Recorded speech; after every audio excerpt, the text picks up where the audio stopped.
What trends do you see kind of happening that have kind of that you're noticing? Big trends kind of happening in the industry. Well, there's a lot of trends happening simultaneously. I think one of the trends we're seeing is that maybe some under the radar fishing opportunities are cool again, right? I mean, if I had to start all over and say if I was a 16-year-old person aspiring to be on YouTube or whatever, I wouldn't try to be the next Kevin Van Dam or the next Jordan Lee. I wouldn't try to be the next Al Linder. I would, look at under the radar opportunities right in my backyard on rivers, fishing from shore, things that are accessible anybody can do.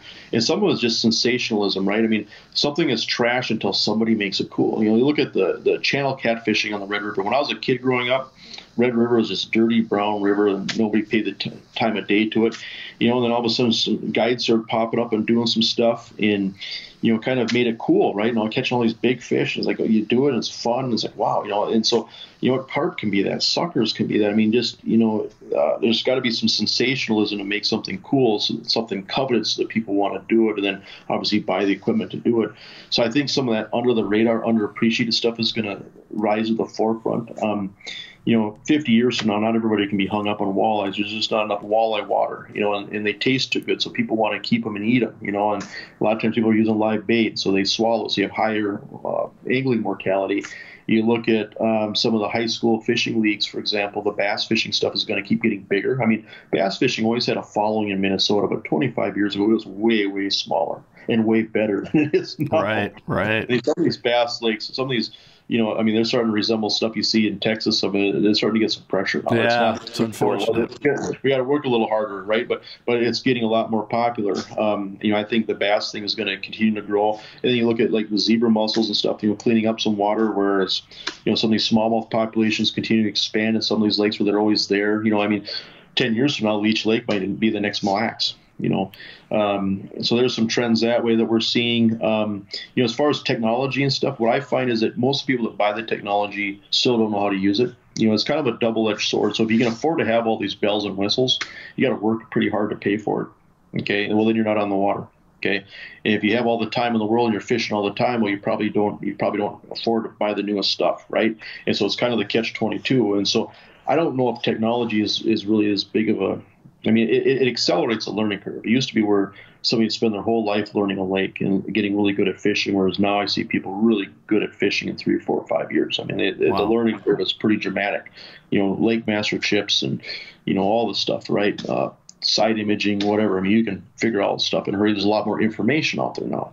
It used to be where people were pretty tight-lipped. If you wanted to know something, you had to put in the time. Now you can YouTube anything and get pretty good information. There is obviously the kind of the age-old deal where knowing when and what to do and where to do it, right? Not everybody has that figured out, but I think I still think though there's a lot of stones left unturned. I think there's still a lot of secrets left. I think there's new stuff to figure out all the time.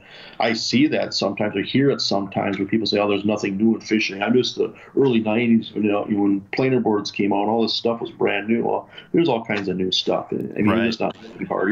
You're falling into a rut, right? And I can tell you, as I get older, the older I get, the harder it is to do that. I remember being 20 years old, anything that was new coming out of the pipe. I remember having GPS and all this stuff. You're like, oh, you don't need that. I've been fishing this lake my whole life. It's pretty handy. Before the map chips, right? Oh, yeah. I remember. It's so funny you bring that up because I remember that time. I remember specifically seeing the GPS unit, seeing the lake, right? Like the first, one of the first GPS units, and it was the lake, and then it would show you where you are on the lake, but there was no topography.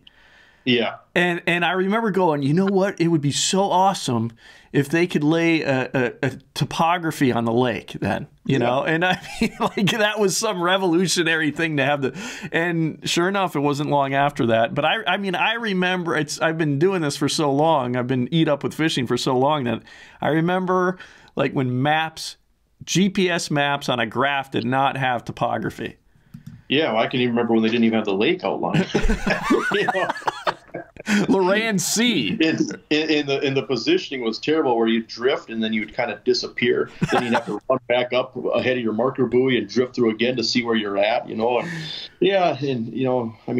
stuff's just keep getting better and easier. The learning curve's accelerating, but I know there's still so much stuff out there that's new, that's different, and even like shallow water, especially, you look at like less than 10 feet of water, that's still the most unknown water on the lake, right? Because the stuff is subtle. It doesn't pop up on like a mid lake reef. Yeah, every contour map's going to have it, but a little dip in the sand where it goes from phase 5 feet to 7 feet. There's a little bit of rock and a little bit of cabbage over here.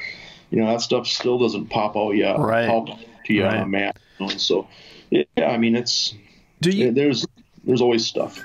Thanks for tuning into the podcast. If you've enjoyed our content, please consider subscribing to Another Fishing Podcast on iTunes, which is available also on just about every major podcasting platform.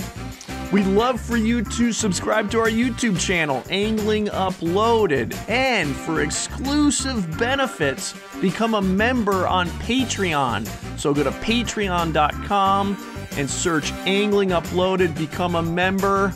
Oh God, we'd love you if you do that. Thanks, guys.